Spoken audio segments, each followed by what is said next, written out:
Nafi doesn't have the same powers that she used to kill Tim. So. Yeah, we still haven't had a conversation, like a private one-on-one conversation about that fee. Sorry to leave you hanging, but you might have to deal with that a little bit longer. It's not all fun and games when you betray your oath. Turns out. Okay. Think for the most part I've got stuff ready here. So last session was the Vash fever dream, like fake illusion city paradise. Send off fireball. Yeah. And we saw like so we're getting like the recap, like last time on Forest of Flesh or whatever. We see like the clips from that and Vash crawling out of Lapel's body in like this boarded up, it's like a square, it's a very square room, boarded up like windows. There's not much as far as like furniture except for the table that Lapel was tied to. There's probably like some curtains over or like sheets draped over like a few chairs or tables in the room. It's kind of a like smoky atmosphere. There's a lot of people in like dark robes and leathers, masks, that kind of thing. Just to describe the fire genasi again, he's I don't know if I really described him last time. I just kind of said fire genasi, but he's bald. He's rather big, stocky guy. Who's the guy? Like, if I can imagine like an actor, what's the guy's name?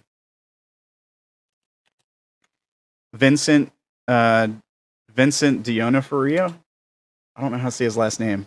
Vincent D'Onofrio. D'Onofrio. Or wait, I don't know. Played on. Yeah, maybe that's it. I don't know. It's a weird spelling. He's the guy that plays Kingpin in Daredevil. He was also on like Law and Order, I think, and some other stuff.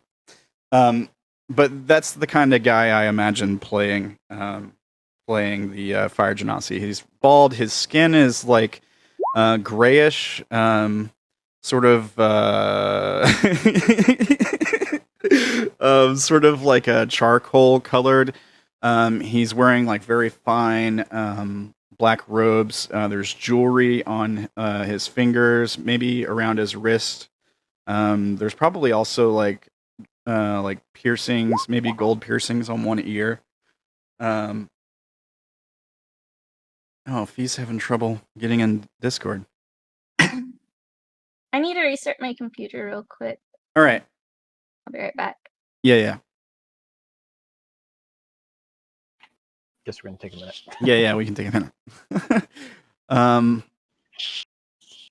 That's fine. I wasn't gonna start with Vash anyway. So, well, while we're waiting, what else have you guys been up to this week? I did a total of nothing. I took apart my computer. That sounds fun. Oh, it wasn't. I still don't know why it suddenly started working. I don't know why it suddenly stopped working, but...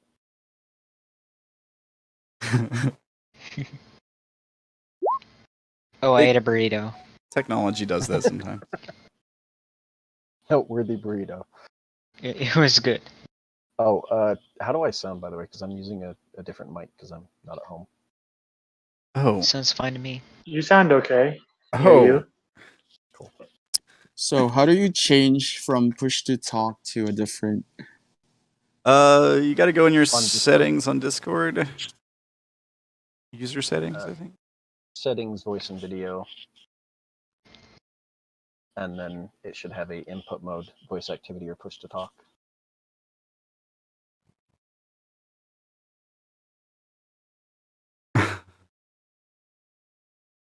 Hey, you guys want to see if we can get 5 people chatting in the chat? real quick while we're waiting? We've got 2 right now. All right. Can you link it? I don't have the thing open. It's twitch.tv/RamblinmanTV. But I can put it in Discord.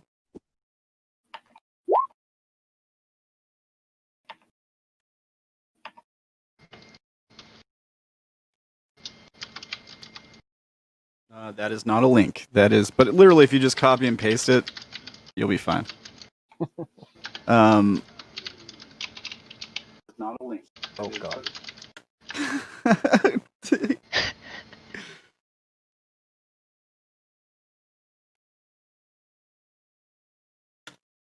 Hey, Cthulhu's from Parlor, I think. I think I recognize Cthulhu Unrooted from Parlor. What's up? Cthulhu has been like giving us votes on all of our posts and echoing them out to folks. So that's dope. Show some love to Cthulhu. That's Thanks, pretty cool. Cthulhu. All Thank praise the you. Dark Lord Cthulhu. Let's see here. We got everybody here. Ella's still missing. We're just waiting on our computer to restart. Yeah. Here's Ella. No.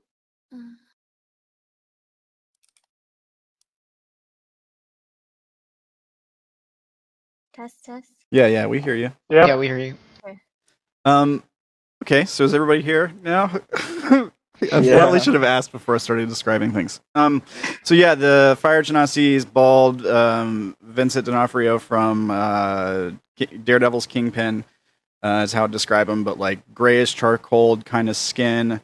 Yeah, jewelry. And he's probably like standing there with his arms like interlocked behind his back, just staring at what just happened and like with this dumbfounded look on his face. But we don't start there. That was our last week. This is what happened last week. I also like to imagine this image of like Vash standing there after coming out of this corpse and the wildfire spirits like sort of behind him, maybe up by his shoulders with its wings spread out, like it's like trying to protect him or something, like it's on edge or something. So we probably have like this cool silhouette of like Vash, but maybe we just like from the front we just see the wings, so it looks like he has these big fiery wings. Yeah, I don't know.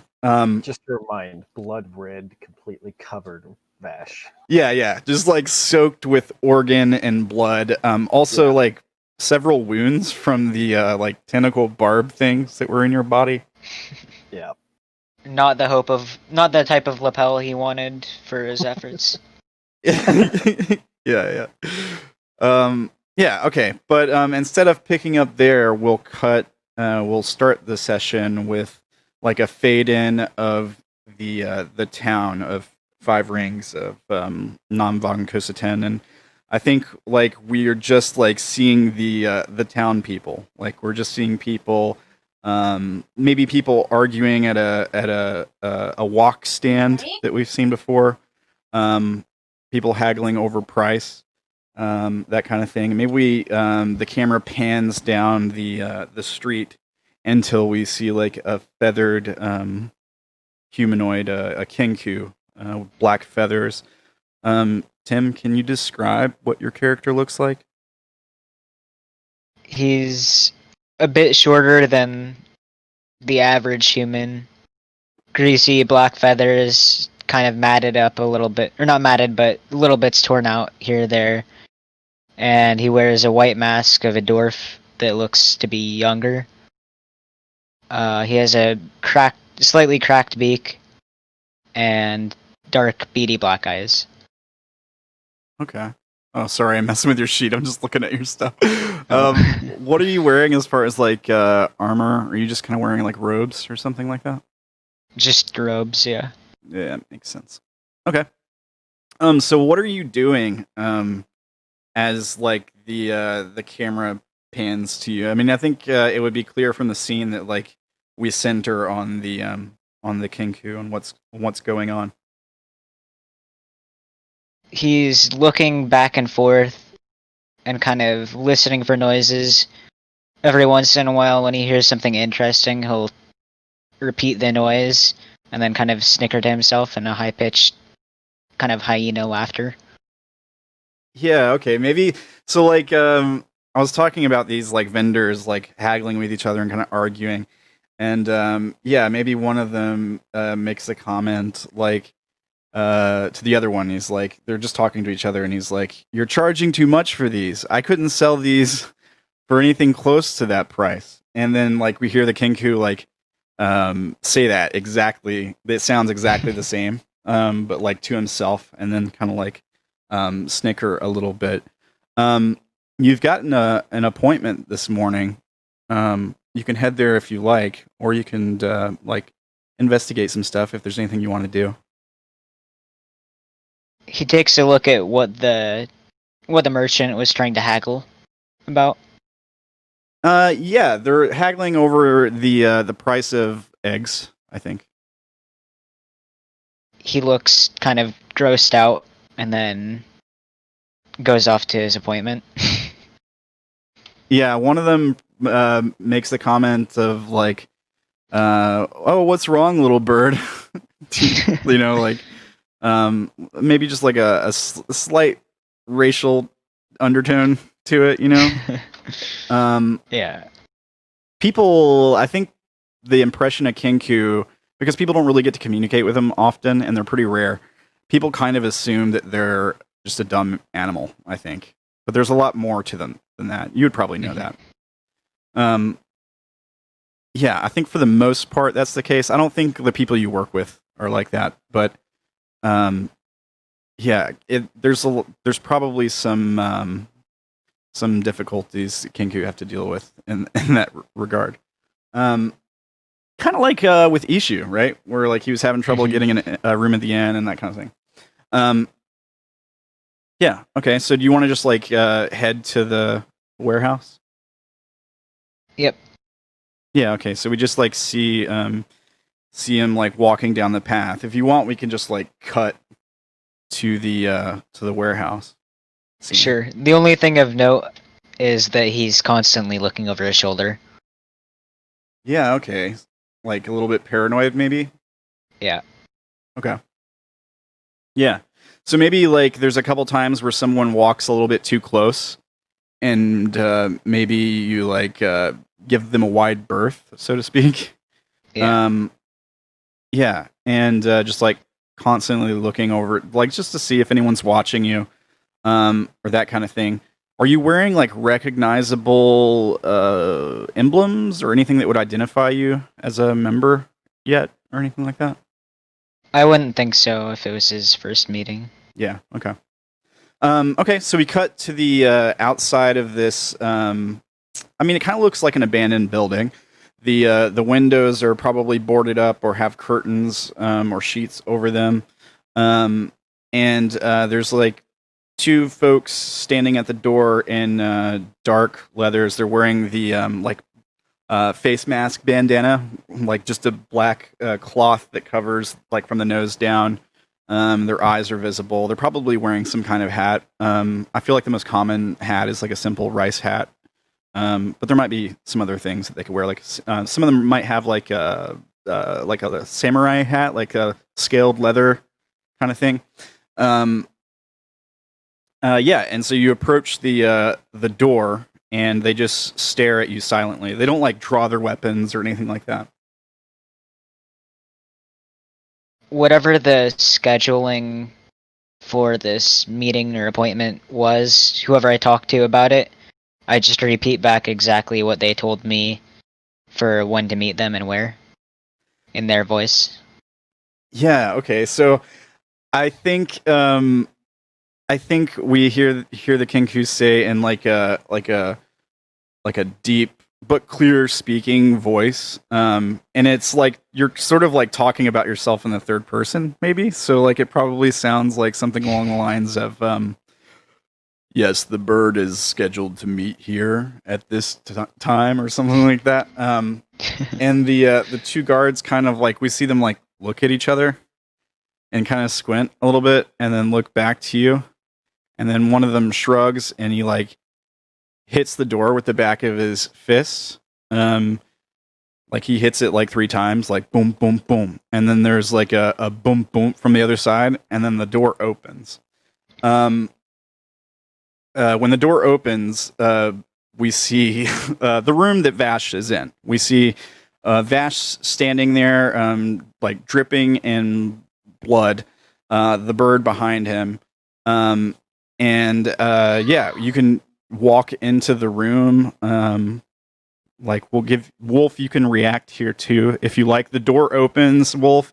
I think the sunlight comes in through the door. Like, the windows are all covered, so there's no light coming in. Maybe it kind of shocks your eyes a little bit, but you've just emerged from this thing, so I don't know how much time you'd have to react here. But what do you guys want to do? I'm assuming, Tim, you can, or Elduin, sorry, I'm going to have to get used to calling you a different name. You can walk in if you like. The atmosphere is very tense here. He kind of looks back and forth like he's in the middle of a gunfight about to happen, and then kind of really cautiously inches his way into the room. Yeah. So like, there's like a bunch of these guys in these dark leathers, weapons on their hips. I think a few of them have like their hand like on the weapon, about to draw it. The fire genasi, who's like sort of standing in the center, clearly like in a leader position, probably the closest one to Vash.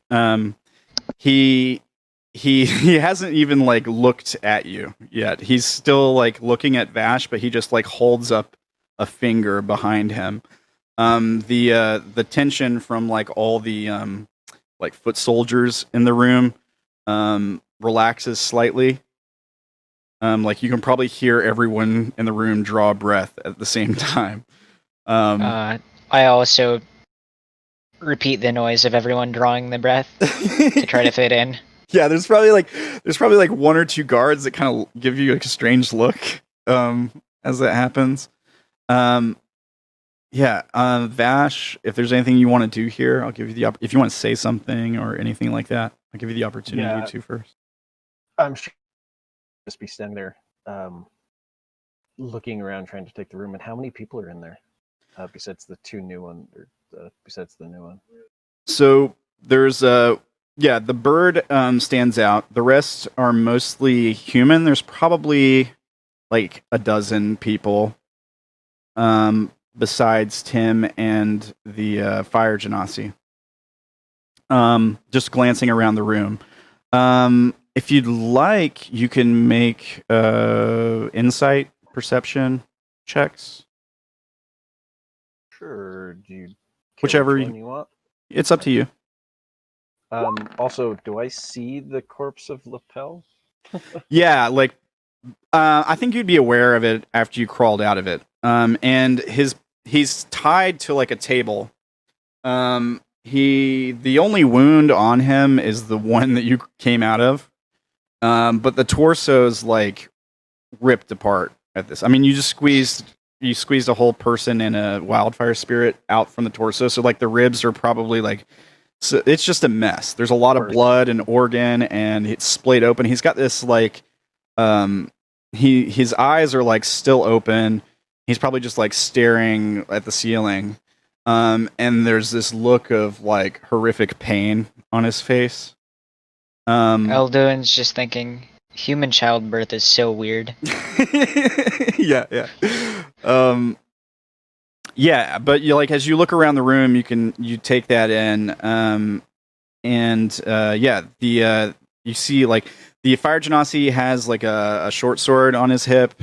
With 19, the charcoal on like the color of his skin, it's like there's a fine powder on his skin. It's almost like a dust or ash, or maybe makeup. It's hard to tell. Has Vash ever met a fire genasi?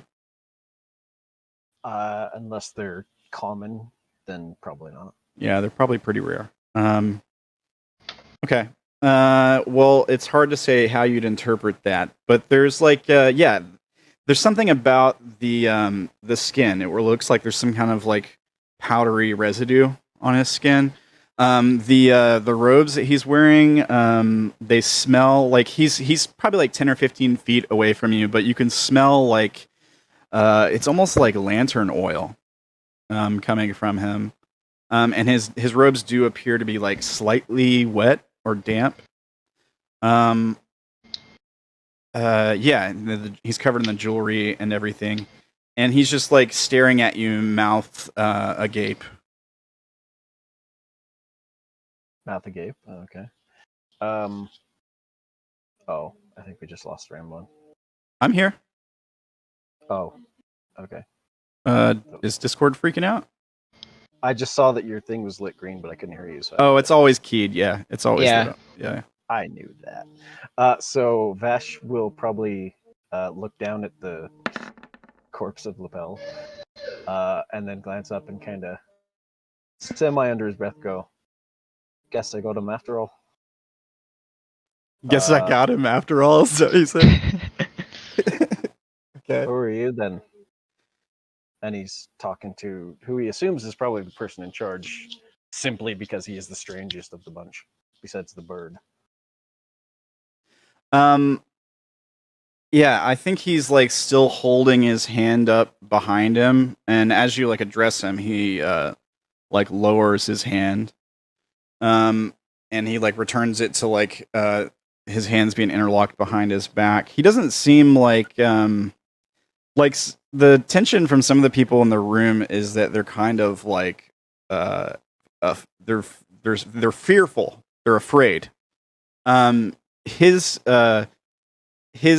aura is not one of fear, it's more one of caution and uncertainty, but he doesn't seem to be afraid. Sorry, what did you ask him? Who are you then?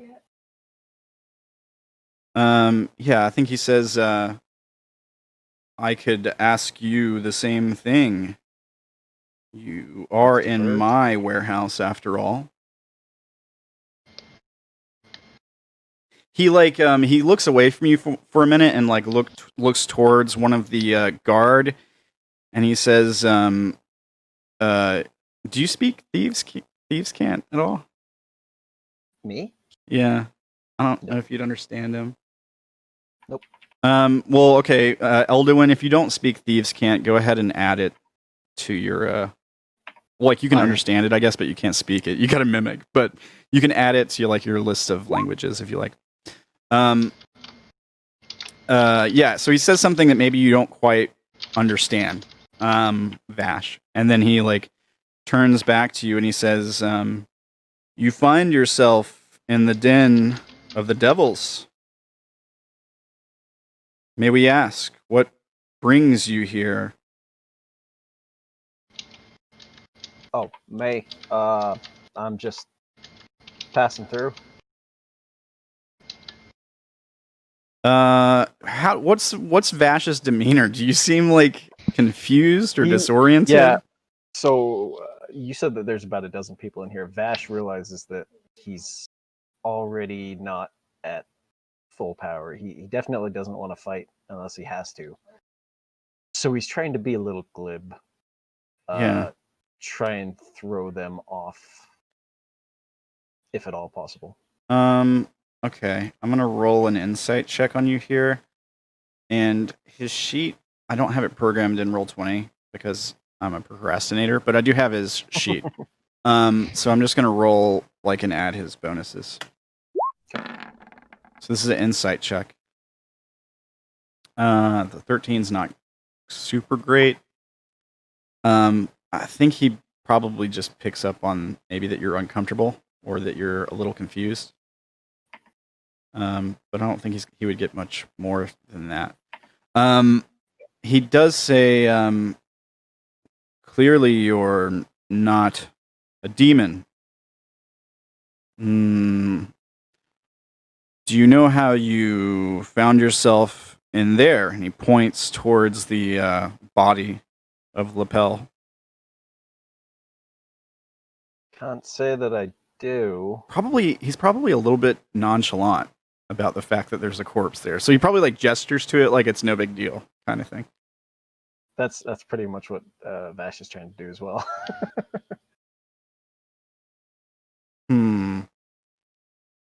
Not often that someone emerges from the body of a saint covered in blood. A little strange, don't you think? Saint is sort of relative, isn't it? He smiles at that. Yes. I don't mean to be relative. interrupting. If you want to point me towards the door, I'll be heading out. Not so fast, friend. What is your name? What should I call you? Timothy.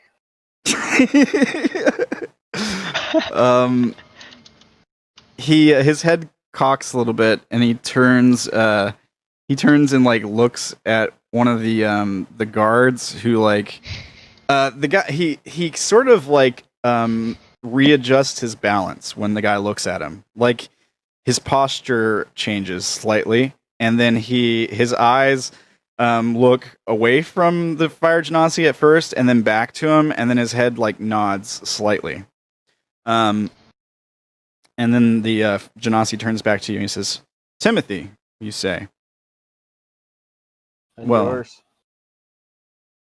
Timothy, before you leave, maybe we should come to some kind of an arrangement. You seem have to in want mind? to interfere in our affairs. You understand we can't just have people emerging from corpses in our buildings. That's actually a good question. Was he a corpse before or after? He smiles, and again, and we see like his teeth, which are like unusually clean. He says, "Well, he was living. We were in the middle of a conversation before you so rudely interrupted." Well, then, it doesn't seem I've been popping out of any corpses as happens. I popped out of a living one. Fair enough. You've caused some problems with our plans, Timothy. There is a new debt we're faced with now. You understand? I'm a little fuzzy. I'm sure you can fill me in. Like I said, Timothy, you find yourself in the den of the devils. We run Namvan Kosaten. And this man, he points to the corpse on the ground, was potentially a valuable asset for us here in the dirt. A valuable source of information. And we have reason to believe he was a magistrate. There's like a weird silence that falls through the room. And he says, and I'm sure you know how valuable those can be. Yes? To be honest, I actively avoid them. That's probably a smart decision. You can never tell if a magistrate is good or if they seek to serve their own selfish purpose. But this one in particular could have given us some valuable information on a corruption spreading through the region. And you have put a wrench into that. So, Timothy, how can we come to some sort of arrangement where we both benefit, we both walk away better?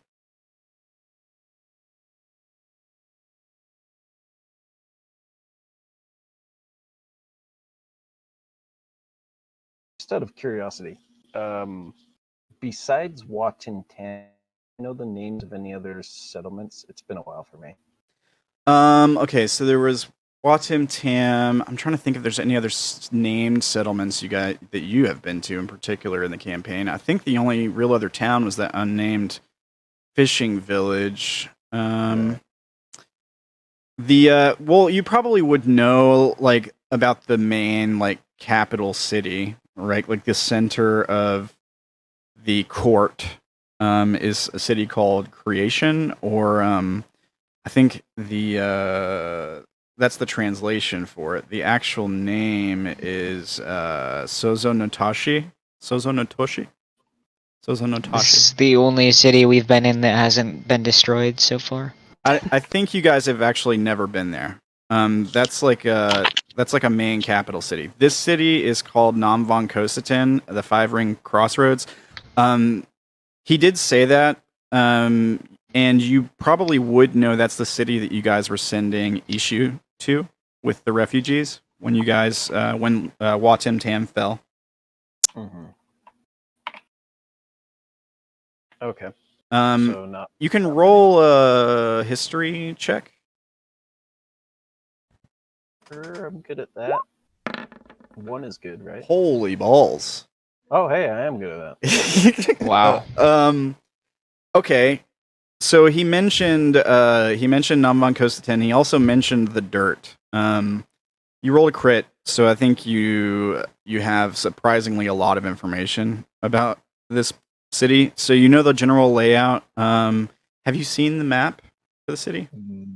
Yes, I believe so. A while ago, but yeah. Okay, well, I'll bring it up again just to kind of illustrate some stuff here for you.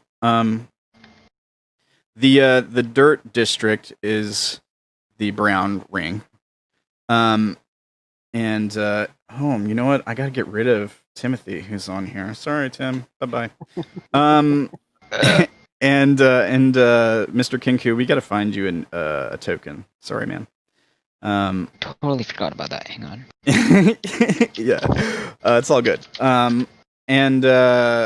Yeah, so like he mentioned that they sort of like control the dirt district. You would know, since you rolled a crit, that that's where the majority of like the quote unquote rabble lives.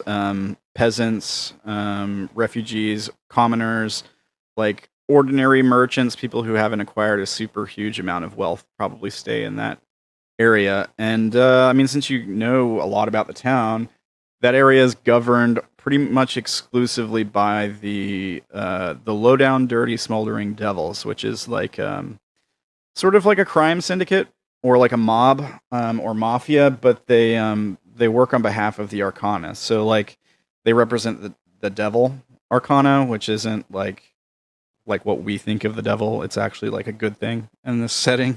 It just means that a lot of their ties come from earthly vices and that kind of thing. And so like a lot of their extortion, their selling of like opiums and stuff like that is how they run the town. They probably partake in some illicit businesses.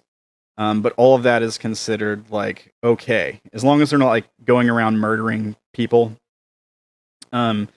and like causing violence and mayhem. Their job is to keep order, and that's what they do. The town guard stay exclusively like in stone and jade and district. I think the temples and the citadel are more governed by like monks, basically, like more guarded by monks and that kind of thing.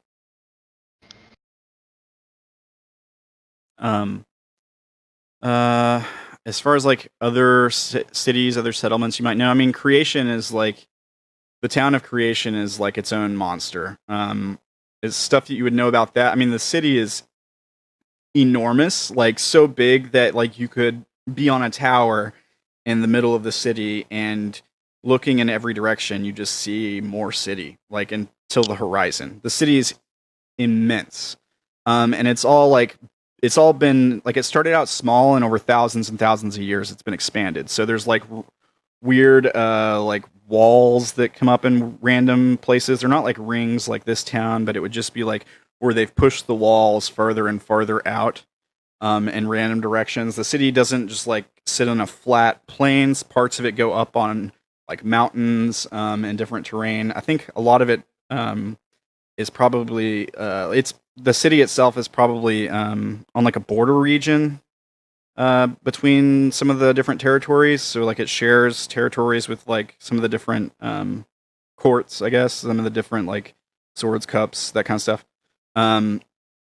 And yeah, it's just an immense, like really old city. Like parts of the city have been built on top of older parts of the city that are no longer used, like that kind of thing. It's ancient.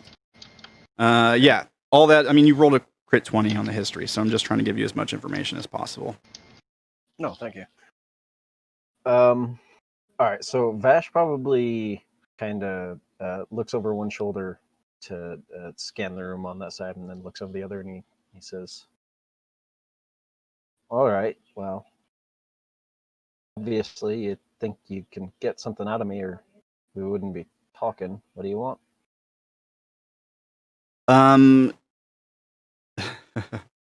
Does anybody speak like any primordial languages? Vash does. I do not.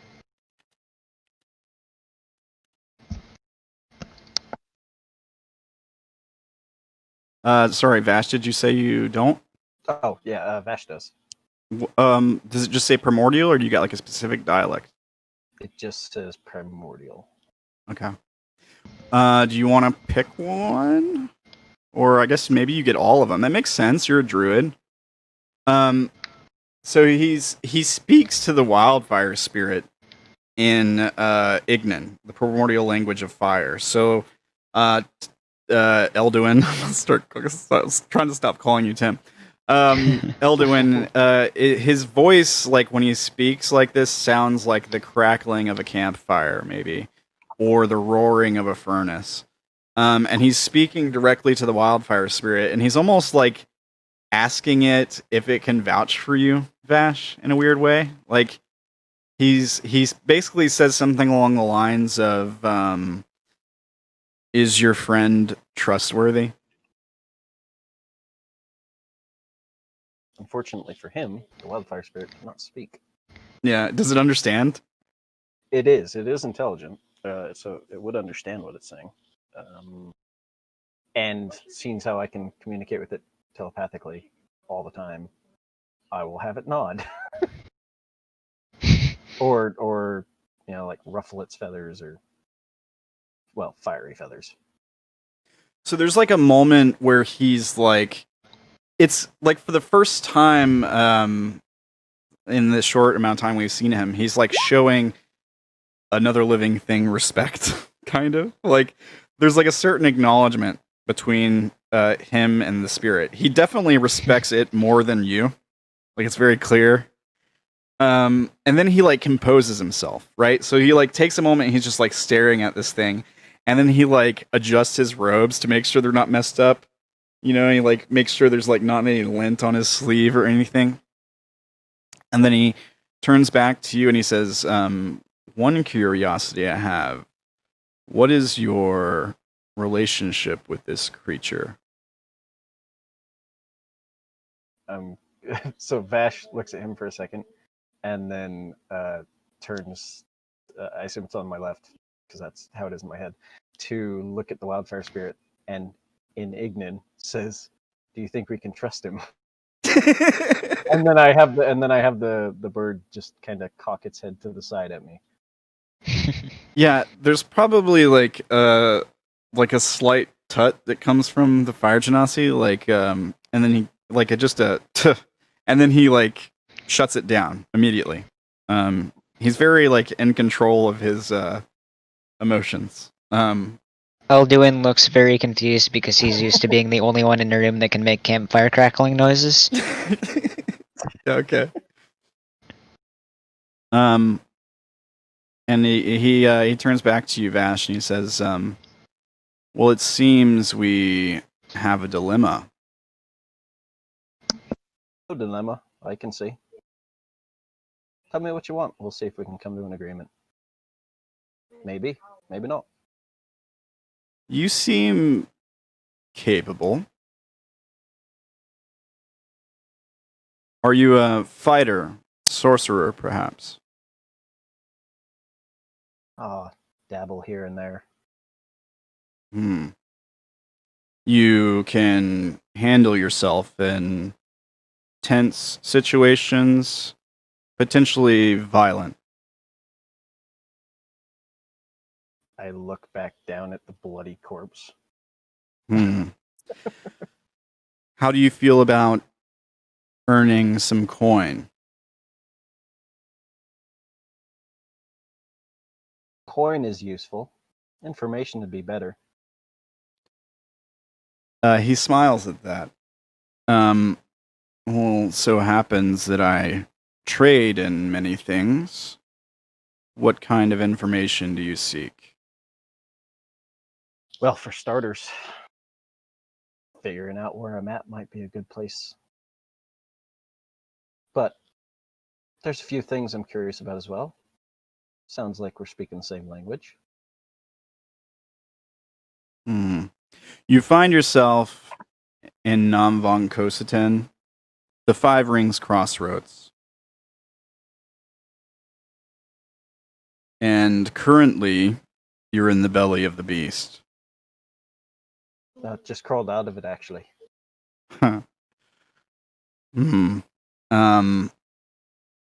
We control this district, and we have a lot of businesses, enterprise, but we try to keep order here.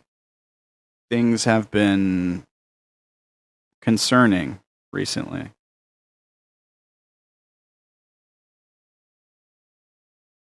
You mean you try to maintain control? It is not so much about control as it is about a certain order in the chaos, I suppose. We keep violence from breaking out. We keep the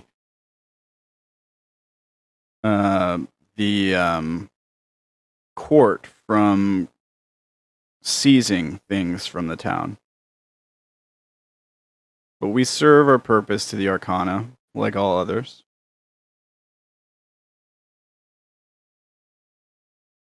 And you think I can help you? How? Well, like I said, you seem capable. And some of our new recruits lately have been a little green, causing problems in the town, Red. not following the rules. There's a concern of a corruption spreading from the Riverlands, the region to the southeast.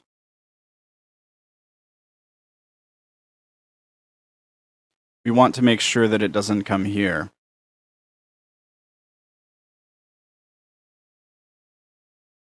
I'm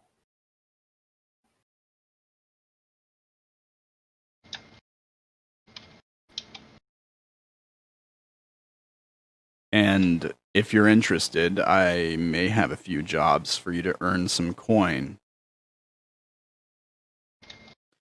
Information I would like: how did you, and he points at you, come out of there? And he points at the corpse on the floor. Why was he infected with some kind of worm? Or several of them writhing around in his flesh? What is Sorry, that? Where does it he's come talking from? about lapel, right? Yeah, he's talking about lapel. Yeah. Okay, just making sure.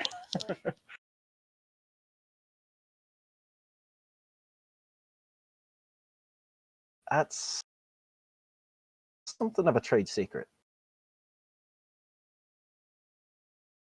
Can't give you all the secrets right away. You understand?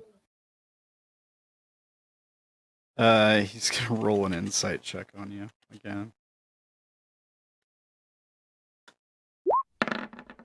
Oof. He nods. But I can say that, frankly, he probably had it coming.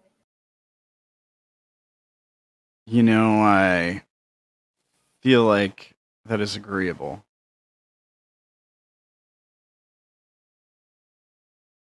A tough one, that one. Hard to break.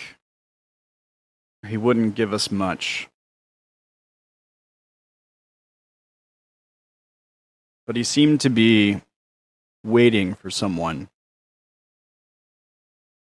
that he thought someone was coming for him.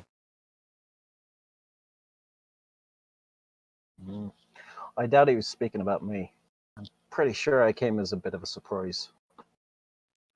I'd say so. Seems as much a surprise to you as him or us.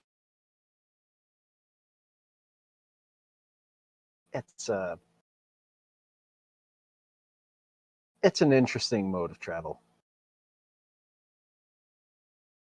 I don't suppose you know the day.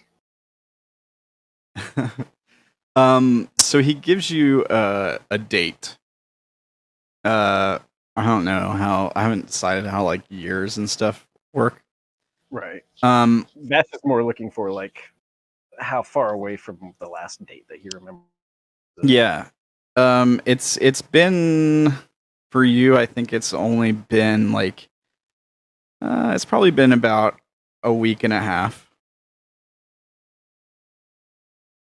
since like the last day you remember. Like if you were keeping track of the days before you disappeared, it's probably been like a week and a half. Certain degree, yeah.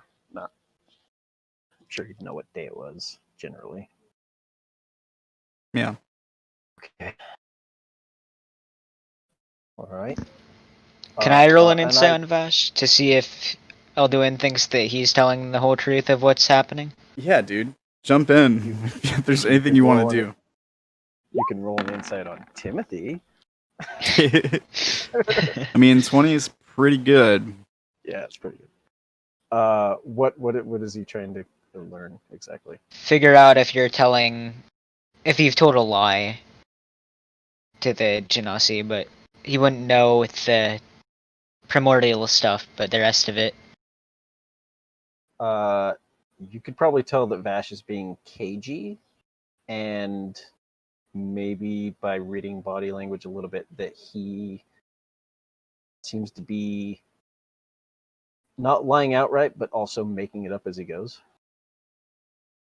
All right. It is an interesting mode of travel.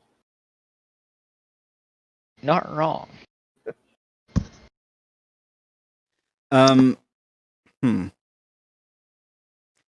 So I think the Genasi like reaches inside his robes. He's like fiddling with something. He pulls out a like a glass it's a tobacco pipe, basically like a glass pipe.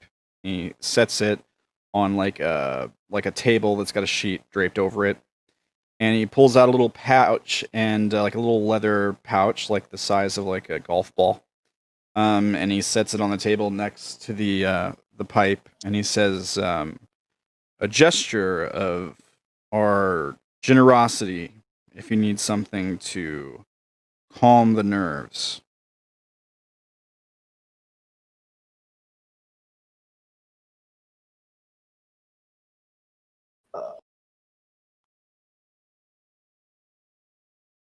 Yeah. Vash will walk up and grab it. Yeah, I mean, have you ever seen like opium before? That's basically what it is. I personally have not. I don't know if Vash would have. He's a magister, so. Yeah, I mean, well, like, I mean, it's a drug, like, but it's not like illegal. Like, you know, their view on substances is very different than our modern view. But yeah, it's like a vice. Do you guys remember the guy in the temple who was like chewing on that weird stuff that was like making him. Yeah. Yeah, it's kind of like that, but this stuff calms you down instead of like speeding you up. Also, it's not like being a magistrate stops you from being able to break the law, even Right. if it was illegal. Yeah, but I mean, it would give It you like encouraged- more access to substances, right? Theoretically. Right, he might be more familiar with it, or at least understand what it is. Actually, so Vash probably does approach and then go to reach for it and then stop just before grabbing it. Look at his hands and then shrug at the guy and go, "Do you think I could get a shower?" Continue. Yes, that might be doable. At the very least, a bucket of water and a rag. I can make do.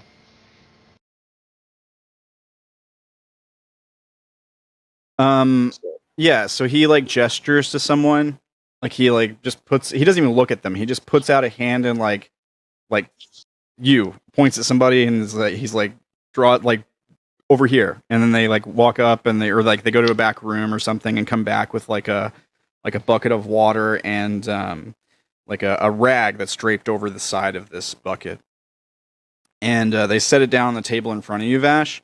When your eyes like a weird thing happens. When your eyes like see the water, like there's a for the audience, the camera like zooms into the water, and we see like the reflection of the room in the water. And Vash, you're like in another place immediately. You're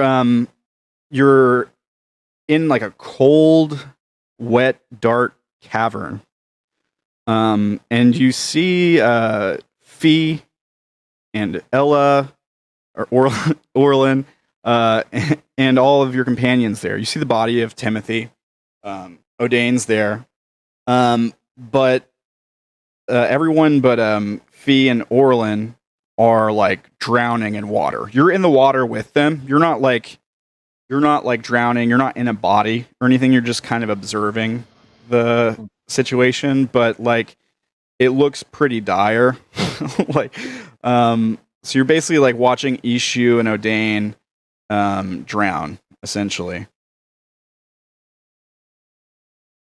Yeah, and then there's like a minute where you feel like you can't breathe, and then you're back. Like no time has passed. You're back in the room with all the folks. Vash probably looks up and glances around quickly. Can you make a wisdom saving throw? For saving throw.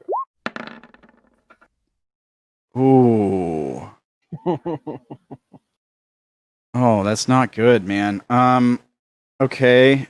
Man, I didn't plan on you rolling a 1 on that. I'm trying to think of what would have happened. So like when the vision is occurring, you get the feeling that someone's watching you. Like the reptile part of your brain, your lizard brain, is like you feel eyes on you even though you're not really there. Like you're just like, it could be a daydream, but you feel like a presence there. And it's a terrifying presence. But once you come back to the room, it's also like a familiar presence. Like it feels like it's like a deja vu feeling. You can't quite put your finger on it.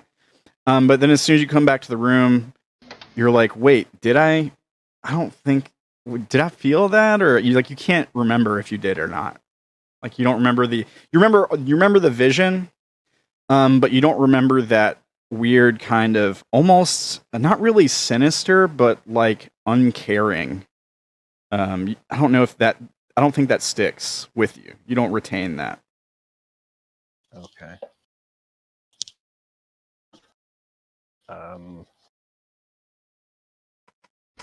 Yeah. So Vash would quickly look around the room, and then reach for the cloth and dip it in the water and say, "You mentioned I interrupted you. Don't let me hold you up.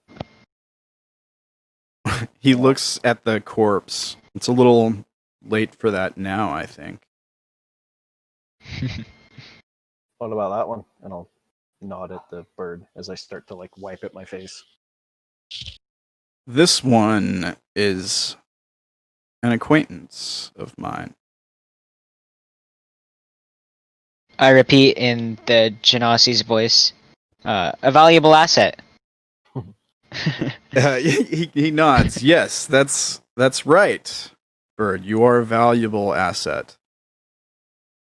One of the few new recruits that is actually capable, that actually listens.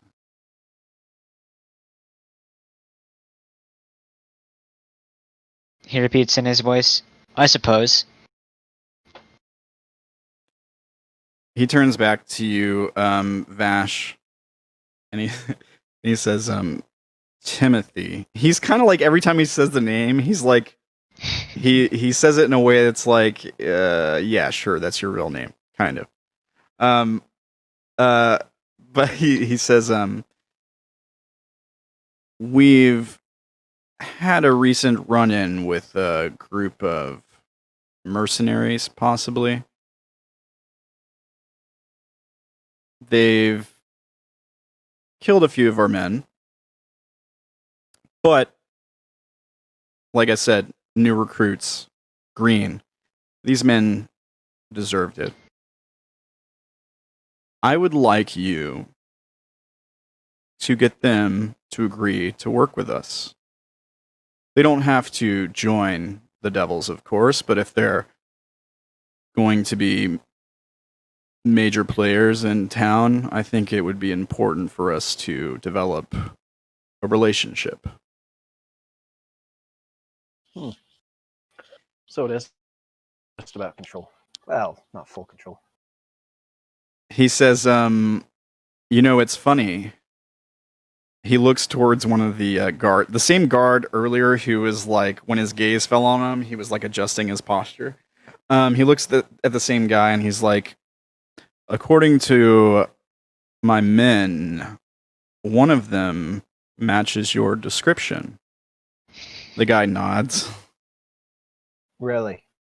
He matches my description. Brown hair, covered in blood.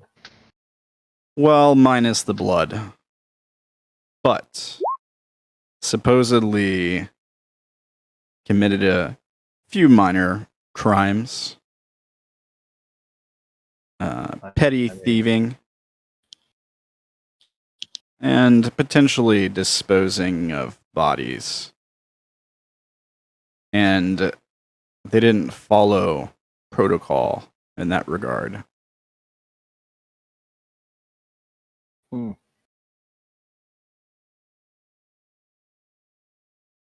And you think it was me? Well, like I said, one of them matched your description, but if you were to ask me, it seems like you were a little preoccupied at the time. Yeah, I'd say the idea that I killed some of your men and then decided to burst out of a saint in the middle of your interrogation room, probably not real likely. The other descriptions we got from this group included one Tianqi, one kobold. That one has been in town for a little bit longer, I think. Ella, do you remember what Orilyn looked like when you guys were staying at the inn? Like what season you were in? I think she was in spring.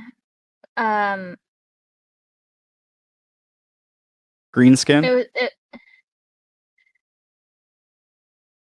I'm trying to remember. It would be green skin if it was spring, but I'm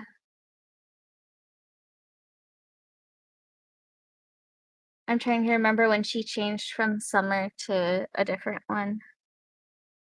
It might have been when I died. Well, when you died, she turned to winter, but she did change back to either spring or autumn at some point. I'm gonna say spring. Okay. Yeah, so he says one of them green-skinned, slightly pointed ears. Maybe the smallest orc I'd ever seen. Unsure about that one. It is unclear what she is. Do any of these descriptions ring a bell for you, Timothy? And he's going to roll an insight check on you again.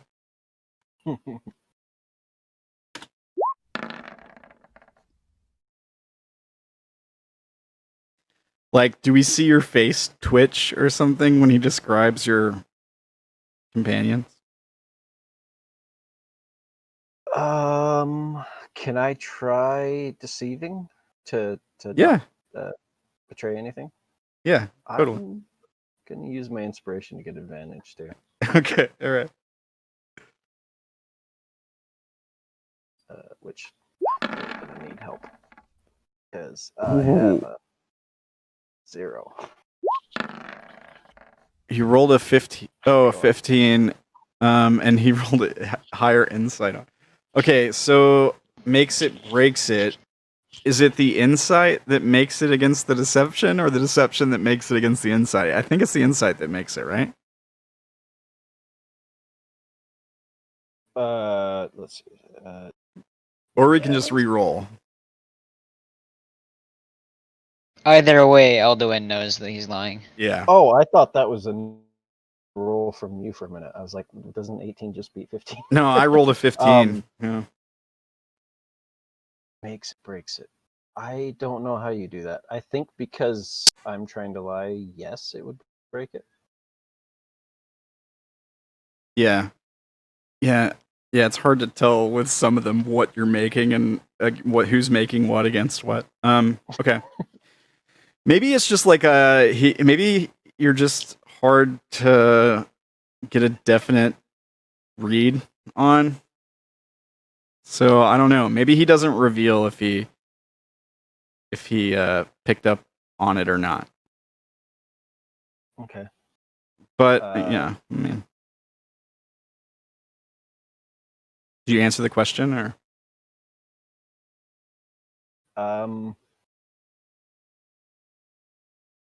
Timothy kind of shrugs his shoulders and he does his best to not betray anything as he continues like wiping away the blood on his arms and his face and other kind of spots.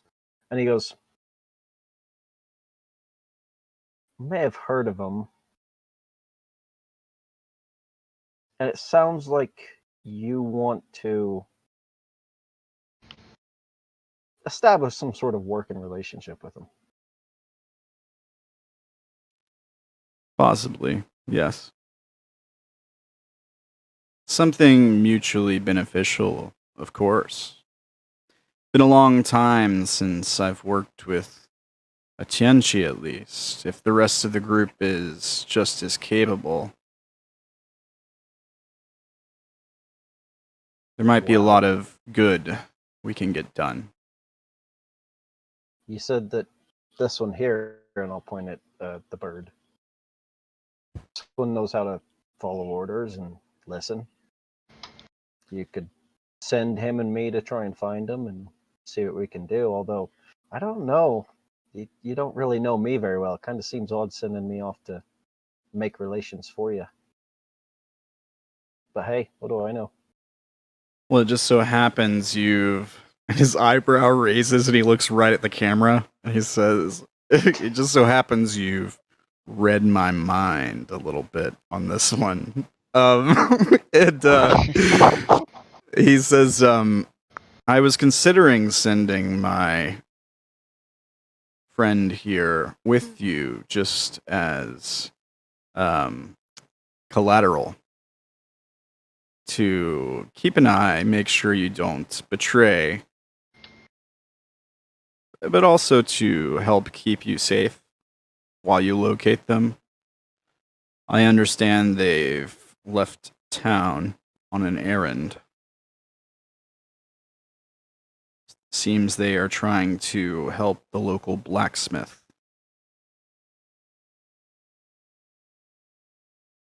We've already paid him a visit. Don't worry. I wasn't.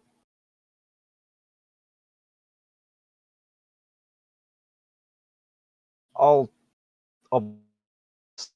I don't really know the area. Bit new here, and more interested in allies than enemies at this point, at least for now. So, yeah. Yes, strength in numbers. It's always a good idea. So, you agree to our request, then?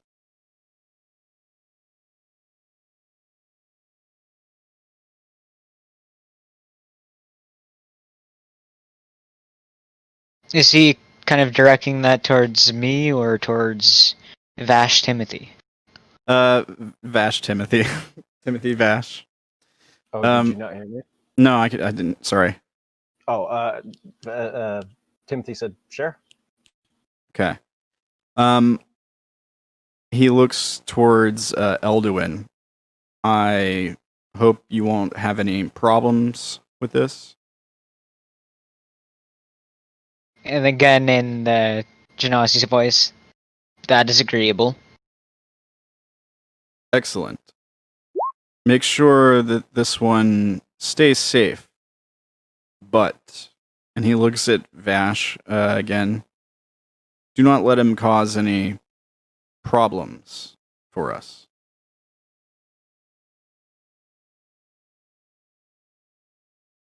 I promise not to burst out of anyone else for at least a fortnight.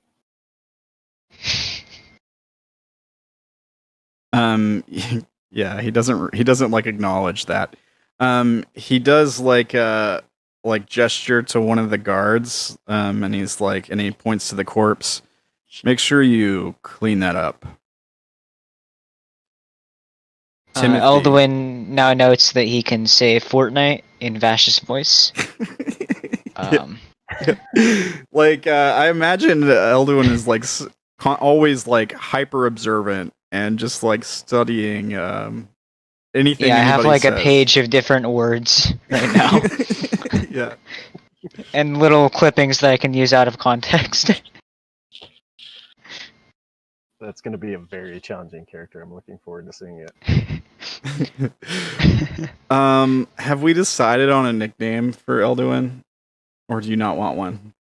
I don't know. They just called him the bird in the scheduling the meeting thing. That works. Yeah, okay. The Fire Genasi nods. The bird will accompany you to locate your friends. After you regroup, and assuming that you help them complete whatever it is that their task currently is, when you return to town, make sure that you come meet with us. I think it's time we all had a conversation.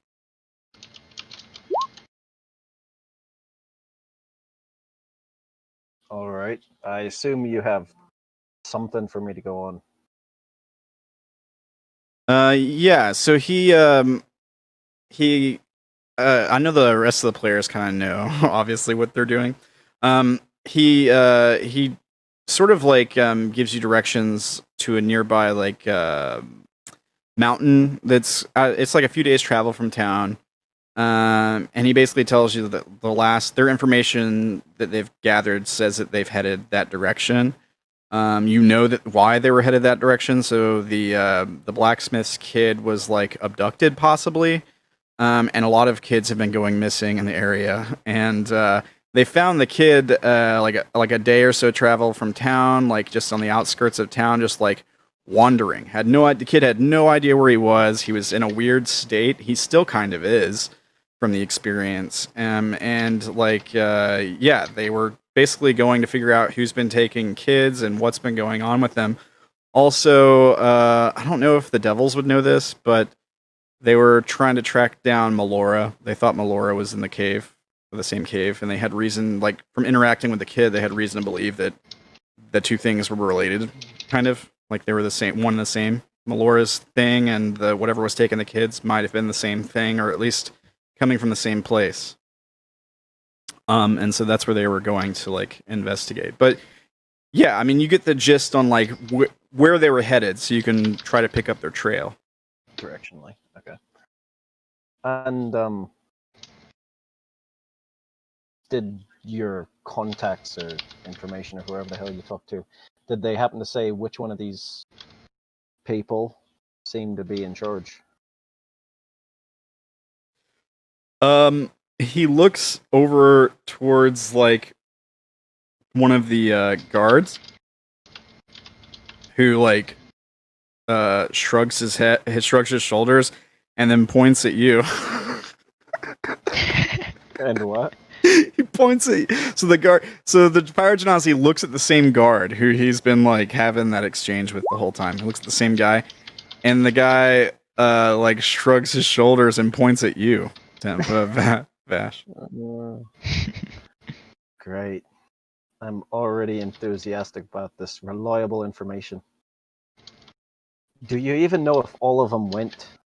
How do you know some of them aren't still in town?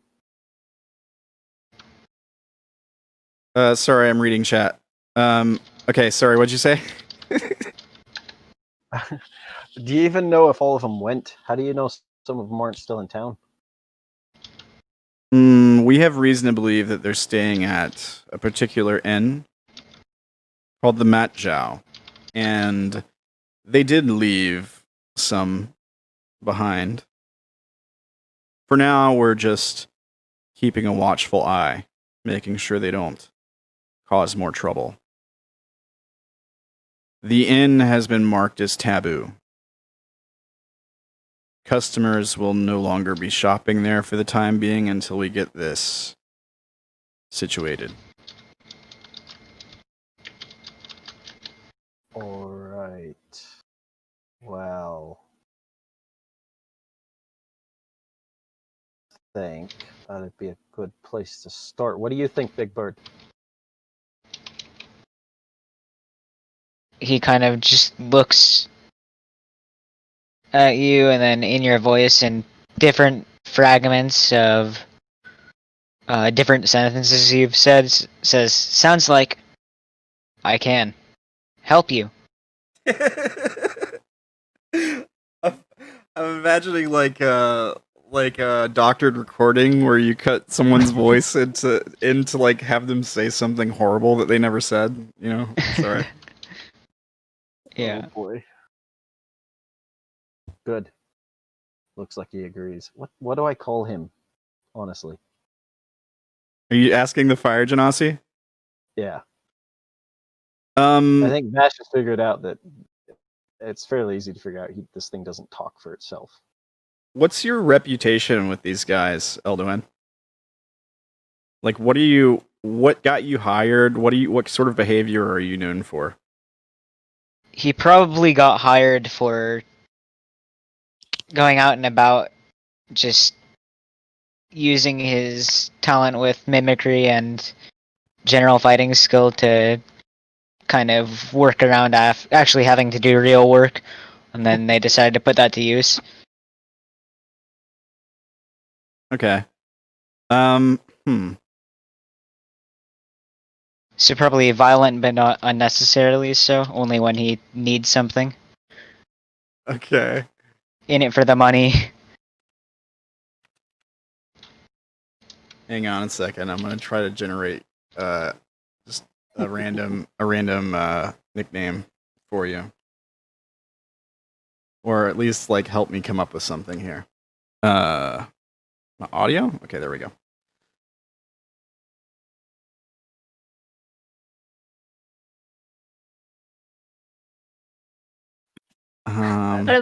What about Polly? I was thinking like Black Gale or like Winged Death or Feathered Midnight or something along those lines. But if you do Polly, then someone can say Polly Mother Cracker. They might just And call then you he'll- the Flying Dwarf or something like that. fine too. That would work. Yeah. I have a dwarf mask on. Nightingale is pretty dope. That works. Yeah, okay. We'll use that. Yeah, sorry. What was somebody asking me something? I got distracted there. I'm a little tired. Apologize. Timothy just asked what he would call the bird. Oh. You're asking the fire genasi? Well, Yes. yeah, okay. Well, we call him Elduin, the Nightingale. But I suppose you can call him whatever you like. Elduin. He'll turn to Elduin. Elduin, what do you call him? And he'll point at the fire genasi. I repeat in the voice of the guard that he's been whispering back and forth with. Boss? Great. Useful. He says, the fire genasi says, my title is the Smoldering Devil, but you may call me Ryfazai, if that makes you feel better. How do you spell that? It's Ryfazi. That's an interesting name. Okay. Ripest eye.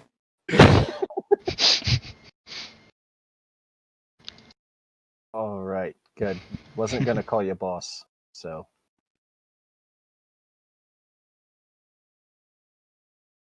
Well, I'm about as clean as I'm gonna get with this bucket of water, which I assume is just pure blood red now. If you're stopping by the inn, I'm sure you'll be able to take a bath there. Yeah, I'm sure I won't have any problems walking into the inn covered in blood. It wouldn't be the first time they've seen blood in the last day or so. Wouldn't be the first time I've walked into an inn covered in. I would know what inn that he was talking about and where it was, right? Yeah, you know the Majao. You're pretty familiar with this town. Yeah, I I figured. hope so, because I was gonna start asking directions. Mhm. Yeah, Elduin will look over at Vash, Timothy, sorry, and just in his voice say, travel, and then start walking. Before you leave, the fire genasi whistles at you. Bird. And he like gestures to you to come here. He goes over and Timothy wanders will back make towards his him. way to the door. Do what? You're gonna make a break for the door? No, I said Timothy will make his way to the door Yeah. Okay. and kind of like wait in the door. Yeah. They're gonna wait to open it when the bird's with you. But yeah, like I thought the door was open, but well, all right. yeah, well they have to like knock or whatever to get the people to open it. There's like a protocol here.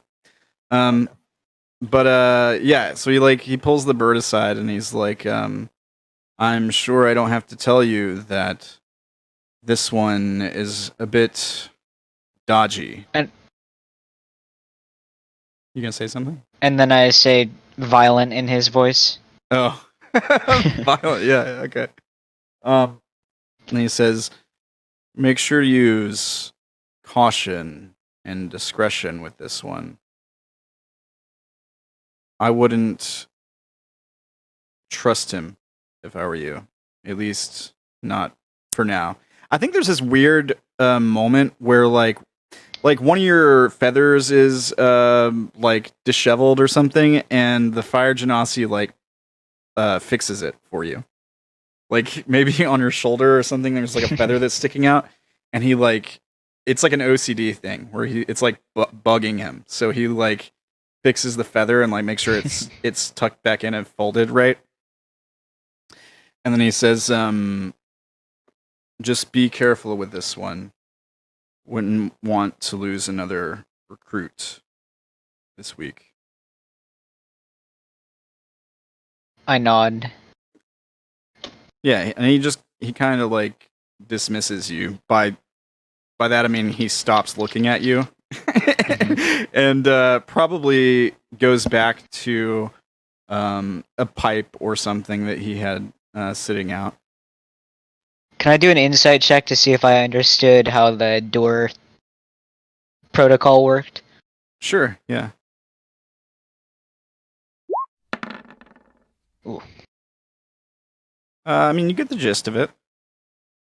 I walk up to the door where Timothy is standing, and I make the sound of the first knocks that I heard. Yeah, instead of knocking on the door, you just make the sound with your mouth. Yeah.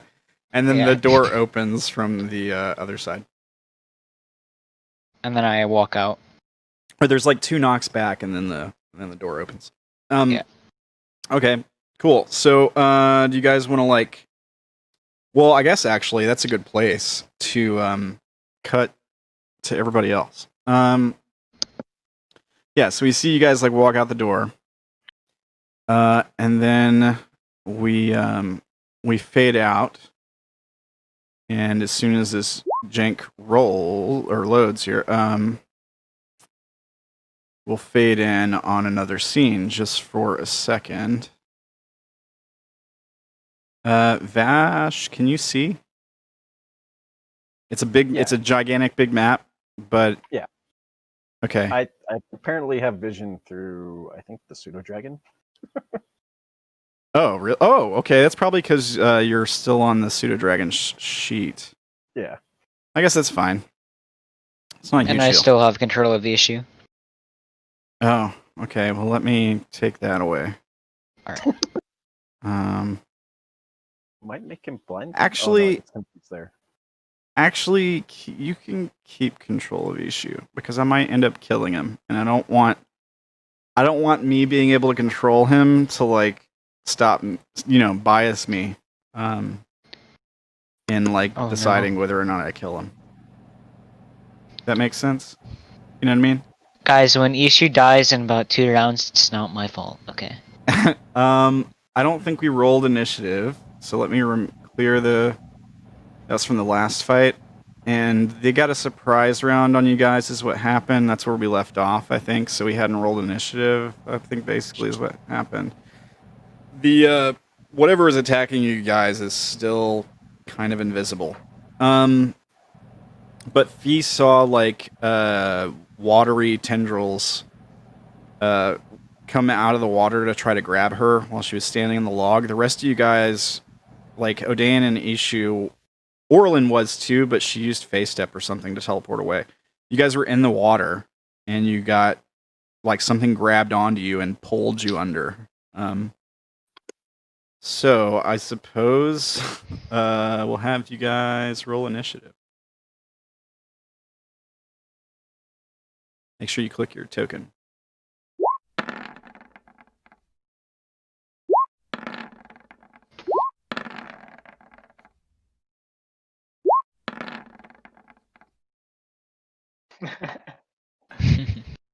Ishu, Fee, Orilyn, Odayn. Is that everybody? Yeah, I think it is. Okay. Okay, so Odayn and Ishu, you are grappled and restrained, and wait, you're grappled, restrained, you're 5 feet underwater, and you're currently being drowned.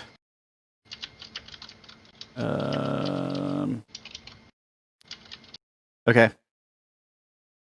Orilyn, what would you like to do?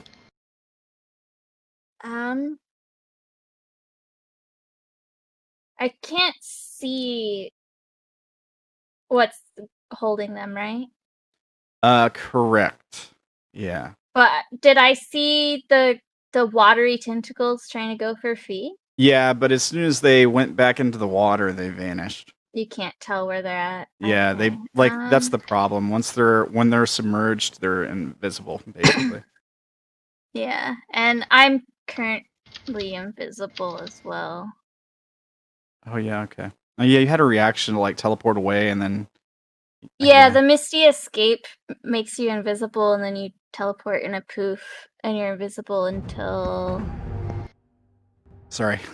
Go ahead. Where is it? Oh, until the start of your next turn, so she's not invisible anymore. I don't know what to do.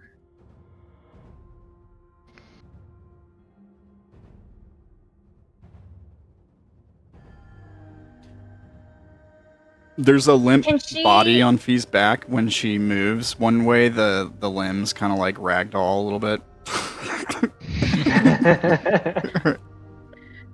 Can Orilyn see Odayn? Is he still up enough? Like he's not far down enough, too much that she can't see him, right? I think you can probably see him. Well, you got a giant thing in the way. Oh, right. Well, if I move. yeah. I mean, you can kind of see around it a little bit, I suppose, right? Like if you can see his token, then you can see him. I think that's fair. It's not big enough to like fully block your vision, but he probably would have like cover if that mattered. But you're not gonna like shoot him with an Eldritch Blast. So I don't think that matters. No. She's gonna healing word him at 3rd level. Okay. So Odayn gets 11 HP. Yeah, let's see. So that was a bonus action, but I don't know what to do 'cause she can't see what's attacking them. I mean, you can still take a shot at it. You just have disadvantage. That's true. Okay, she'll Eldritch Blast and hope she hits whatever is attacking them. Just aim. Like, show me, like, with the ruler, like, draw a line to where you're shooting. I think since she knows that whatever it was over where she was next to Ishu, and Ishu's down, Odayn's down, she just saw it, like, trying to go for Fee. She's gonna assume it's big enough to be, everywhere, or it's a lot of small things. So she's just gonna try and attack near Ishu, I think. That square that you just... The one... Right there? Maybe where she was. So yeah, right next to him, where she had been. Don't roll a 1. I know, right? It's a disadvantage too. Alright, well, here's the first attack. No 1. Okay. There's the second shooting. Alright. Can you roll damage on the second one? Second one. Okay. Let me see here. Alright. You're aiming for the spot where you got grabbed, right? Where's my thing? Here we go. Alright. I don't know if you would know, but you hit something. Cool. Is that your turn? Yeah, she's not gonna move anywhere. Okay, can I get my head out of the water, or is Ishu stuck underwater completely? You're grappled and restrained, and you're 5 feet underwater. You're also, like, still being pulled down. I'm fine. So, like, if you can move while grappled and restrained, then sure, but I don't think I'll you can. use subtle spell to cast a spell without verbal components or somatic components. Use one of my sorcery points and cast Dimension Door to teleport teleport down the tunnel to a little bit before the cave-in was. Yeah, because you can go, like, what is it, like 500 feet? 500 feet. So I don't know exactly how far that was, but I think Ishu would have a better idea of how far he could go. So pretty much as far as I could go down the tunnel within that range. I mean, it's really far, bro. Like, I'm pretty sure you can make it, like, Can I make it back to the first dry area before the water where we're fighting the will-o-wisps? I'm pretty sure you can make it like all the way out of the dungeon, just about. Yeah, I mean it's 285 feet to the entrance. Is Ishu gonna abandon us? Ishu will. Now, granted, Go there's like back a several-hour walk after that to get out of Yeah. the cave, but you can teleport off the map essentially. Yeah, Ishu teleports off the map and saves himself. Okay. I was gonna say if you teleport up up in this area so that Orilyn could still see you, she could healing word you next round. Ishu's on 1 HP and regrets coming back to try to help Fee and Odayn and Orilyn after they murdered his friend. Or after Fee killed his friend. I was like, Yeah, I was they gonna say murdered his Orilyn friend. did- No, it was pretty much just me. But I mean, yeah, you can Ishu's move yourself wherever you like. unhappy. It just has to be a place that you've been, so you can't like move further into the cave. Yeah, Ishu actually teleports 500 feet down to the ground. No, he'll pretty much leave back to the... And right where they first got to the water, that's where he is now. So he'd be off the map. Wait, is that like where you're at now? Is that where you're going? I can't drag it any farther out. Yeah, because because I the think you have walls. this set to a separate room. I can't really Oh. see where it was, but... Wait, is there Uh. something going on with the dynamic lighting layer? Let me. Oh no, you guys Oh, y- came. You guys came from this direction. Can you see my arrow? No, you can't.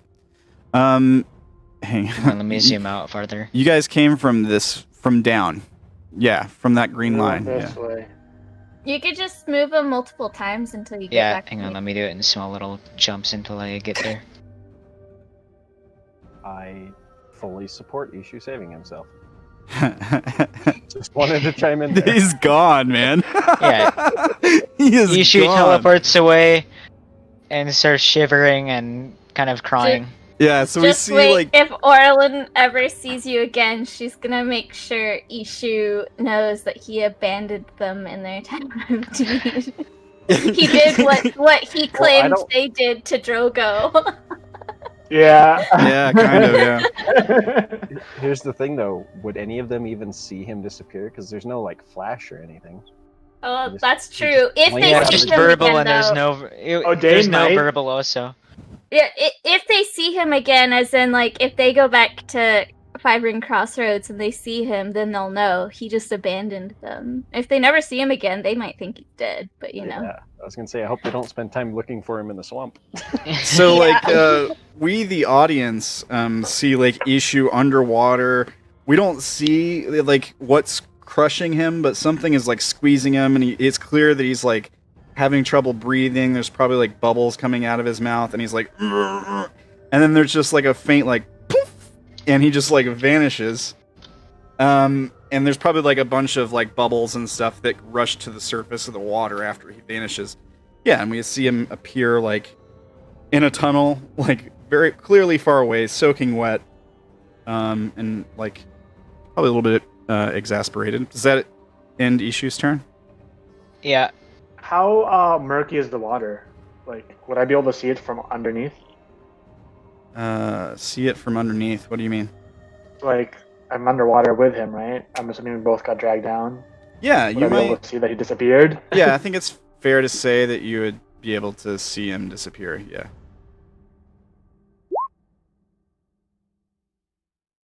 For sure. He's never done that before. Like even like as far as you know, Ishu doesn't really have the ability to like teleport. Right. But yeah, I think you probably do see him like vanish. Because you were basically like right next to him, like a few feet away, underwater. So, okay. If that ends Ishu's turn, that brings us to Fee.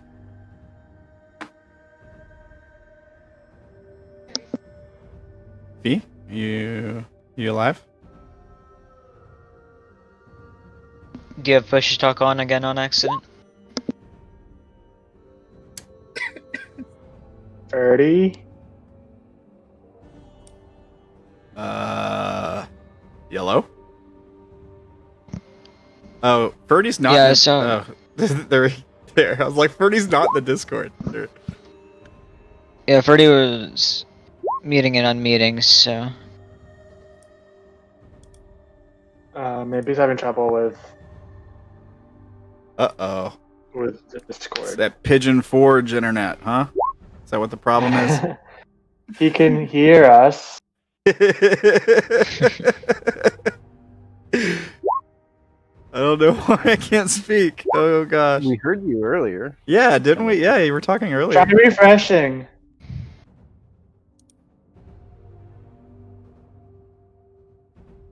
How is Pigeon Forge right now, by the way? Good time to ask her. It's so dark.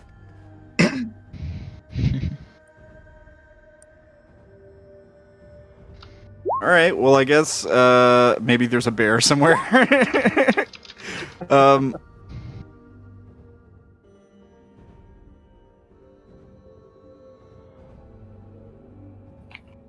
Yeah, I don't know, Ferdy. I guess if you can't figure out a way to get your mic to work, maybe you just tell us what you're doing through chat. That's for now. That's fine. We're only going to do like one round of combat here, and then we're going to jump back to the other two folks.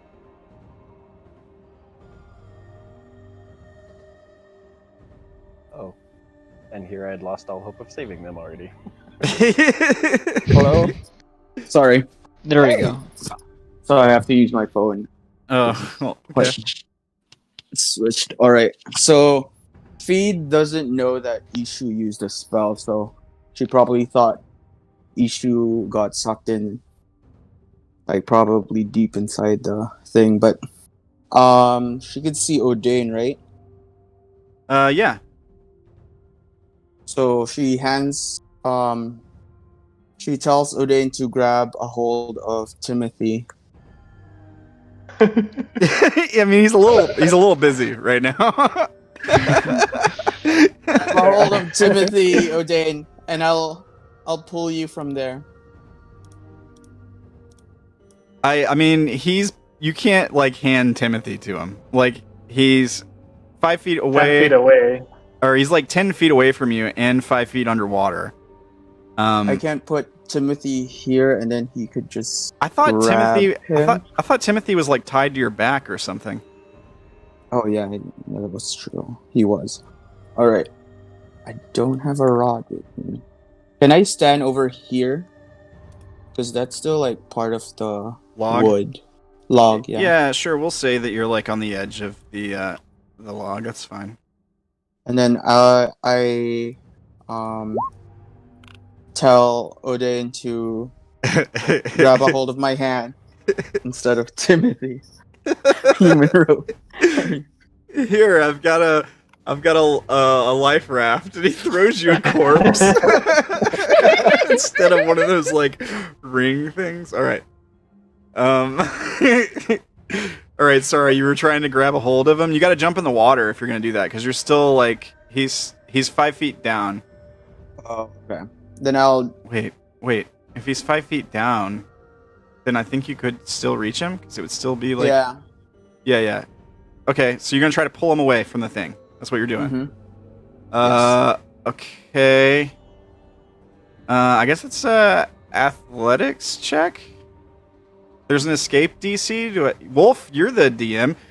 The creature has like ability that lets them grapple the person, and it provides an escape DC. Would Feast check be against that DC, or do they have to check against each other? Is it a versus? Sorry. So you're saying there's an escape DC for the person to escape it normally. Yeah. Would you use that for a fee if she's trying to pull it apart? I'd say yes. Yeah. Okay. All right. So you can make athletics check. DC's 13. Oh. All right. Just enough. Yeah, just enough to grab hold of him. So you like reach down and you grab hold of Odayn and you go to wrench him out of the drink. Something's pulling back, and for a second it looks like you can't get him out. But the last second you break its grip, and you pull him out of the water. And I move back to make him stand by where I was. Okay. Hang on. Let me take the conditions off Odayn here. All right, you're pulling him back to there. Yes. Okay, so yeah, you wrench him up. He's like standing on the edge of the log, basically. Yeah, that's good move. You got anything else? And then I utter a curse word in celestial, like why the fuck, Serafina? I don't have any of my powers. I need your help right now, and that's it.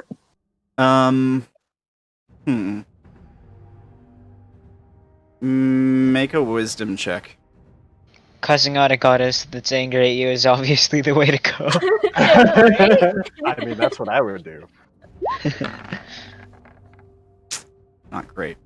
Okay, so the quote-unquote response, or lack thereof, depending on how you look at it, is just like, it's silence, but it's like soothing. It's kind of like the feeling you get is like, it's like, what's the best way to put this? It's like, man, all you got to do is just stop struggling, and it'll all be over. Like, it's like, it's death. It's like, yeah, just give up and kind of like give in and let yourself die. And, yeah, and then you won't feel like there won't be any suffering, you know, like it's kind of this very like weird, it's almost like she's asking you to turn the reins over to her. Kind of like just give in and you don't have to struggle anymore and just lay down and die, and then I'll pick it up from there kind of feeling. Let's see. I respond to that. But that's it for my turn. I'll think about what. Yeah. Okay. All right. Well, now some bad stuff's gonna happen. How do I want to do this? Put this guy's gonna move. How fast are these dudes? Pretty damn fast. All right. Put that there. We'll put that there. These things are gonna move around a little bit. Okay. I apologize in advance. Okay, Orilyn. We'll start with you. Alright.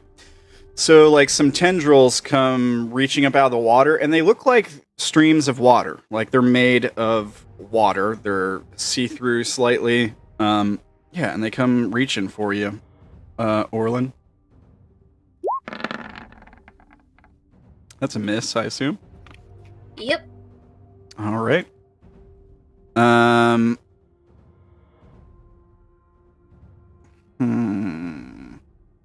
Okay. Odayn. Here's one on you. Ooh. Oh no. It's not a crit. So 21 hits you, I assume. Yeah. All right. You don't take the 11. That's for the crit. You take 10. You're grappled and restrained, and you know what the creature is now because it's in that description I just revealed. I had that hidden from you guys last session. Yeah, and you're pulled 5 feet towards the creature, which is, I mean, it's in the water and 5 feet down, but it's like in the same square as you are. It's kind of under you, sort of. So basically, just pulled 5 feet straight down. Yeah, and you're grappled. Hang on, I gotta move that thing so I can click you here. And you're grappled and restrained. I just gotta remember. It's been a couple weeks. I gotta remember how to do this stuff again. There we go. Okay. And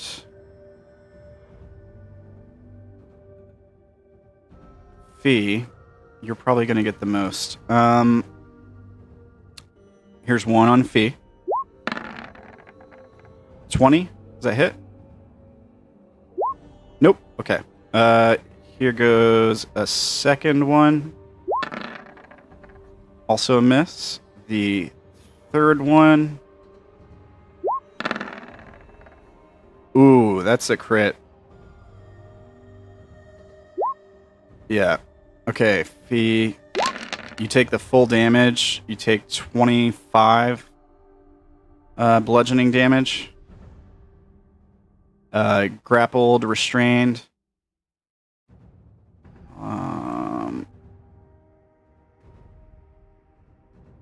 Grappled, restrained. And you're pulled 5 feet towards the creature. I have a question. Yeah. I know I'm restrained, but would I be able? Do I still see Fee? Can I like try to impose this advantage in that attack roll? I mean, it's kind of too late. Can you link the Blade Master? You got it up there. Let's see. Do you have to do it before the creature attacks or anything? Let's see. When creature you can see when the creature attacks a target other than you.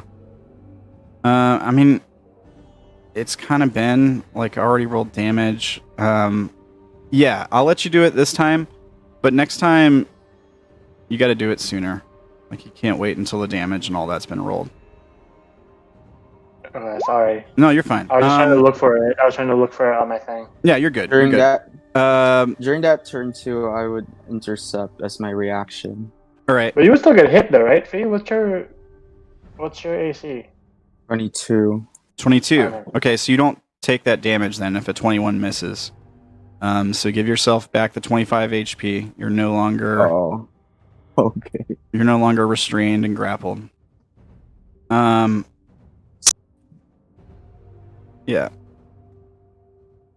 Okay. And you haven't used your fighting style interception thing yet because Odayn used his Blade Master first. So that was 3. Here comes a fourth one on Fee.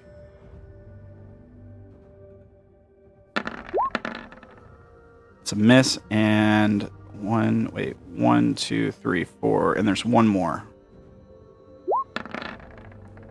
Also miss. Okay. Okay.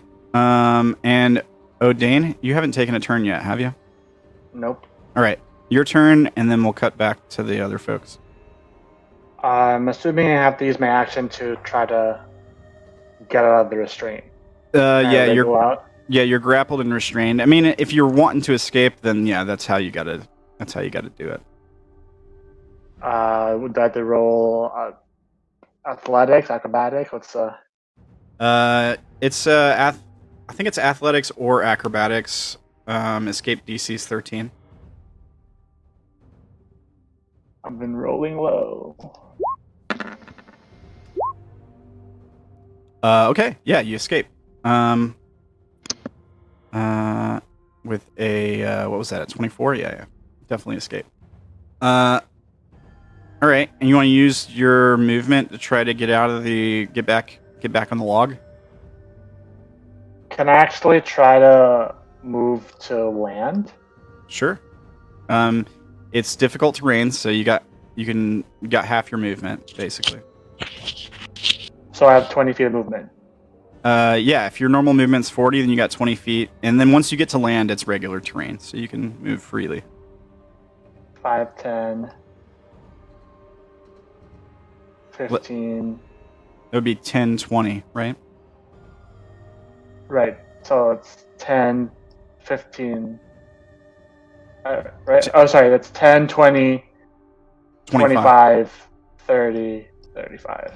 Yeah. 40. Okay. All right. Well, you got anything else, or is that where you end your turn? I'm going to inspire Fee with Bardic Inspiration. Okay. Fee, be careful. You got this. I'm gonna put something on Fee so that we don't forget about Bardic Inspiration. I'm just looking for something that might be a good fit for that. Is there It like always a... inspires. Sorry, What were you gonna say? I was just gonna say it always inspires me when my allies are shouting encouragement as they run away. um. Yeah, I don't know what would be a good buff for that, so I'm just gonna give you that. Okay. All right. So you guys survived the first round of the encounters so far. Okay. Oh boy. Let's cut back to the rest of these guys. You guys were heading towards the inn, right? Yes, I forget the name of it. Matt Jow. Macho. M-A-T space J-A-O. Not chat. Okay. I'm just getting this turn order thing out of the way. Let's put it up there. Okay. So yeah, you guys arrive. We cut to the two of you arriving at a do you guys have like any interaction with each other on the way? Like Elduin doesn't start any conversations.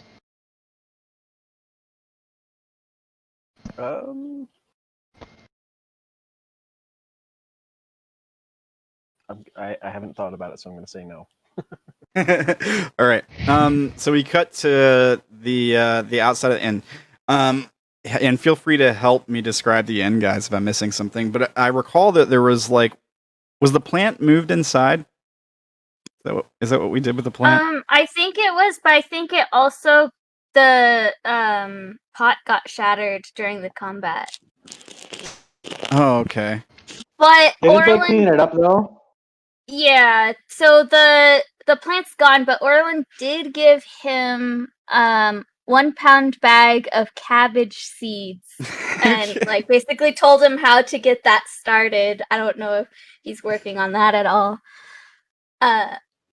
But I know they're also, because they had hired refugees to help like start working on repairs and like making things better. So it's Yeah. probably a construction mess right now. Wasn't the chandelier broken? I think something happened with that. I'm gonna pull up the map for the inside of the inn.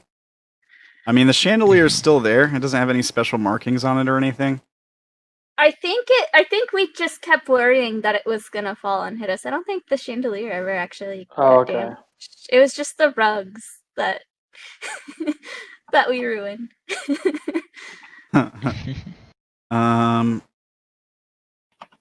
Okay. Yeah, so the outside of the inn, I imagine like the dirt district being like sort of like there's like a dusty, dirty path with like hoof marks in it. And there's like obviously a lot of traffic is going around. On either side of the path, there's like some planks that have been laid down for like a wood walkway, and on one side of the wide path, there's like and this is on the inside of like a basic wooden wall that covers the outside of the town. But there's just like a really run down looking inn. There's like outside of the inn, there's like a few like square close to the plank walking path, so that you can kind of like almost sort of like a strip mall where you can walk up and down the plank path, and there's like different shops on one like on your left side. There's just a bunch of different shops, and one of these shops is like the inn. It's like a few floors high, but kind of ramshackle. There's like a few like square like places where plants would normally be, but most of them are just this terribly dry, unhealthy looking soil.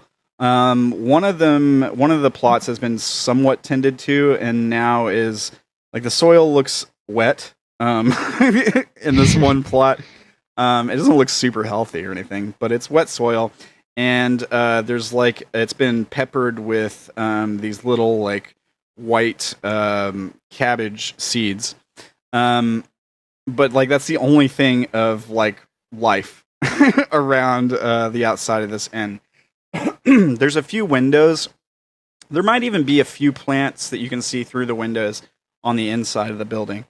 And there's like just a push swing door to enter. There's not like a lot of noise or anything like that. It's probably fairly quiet as far as like the goings on inside the inn. There might be a few lights on, but it's early in the day still. So yeah, we just see you guys like approaching. You guys want to like walk in? What do you guys want to do? Oh, I'm sorry. Wolf, we can go to break before we jump in. I told Wolf we could take a break before we jump back into this. So yeah, that's my bad. Why don't you guys like take 5 or 10, and we'll come back in a few minutes. Yeah. Yeah. All right. That's cool with everyone. Yeah, everybody down. Sounds good. All right.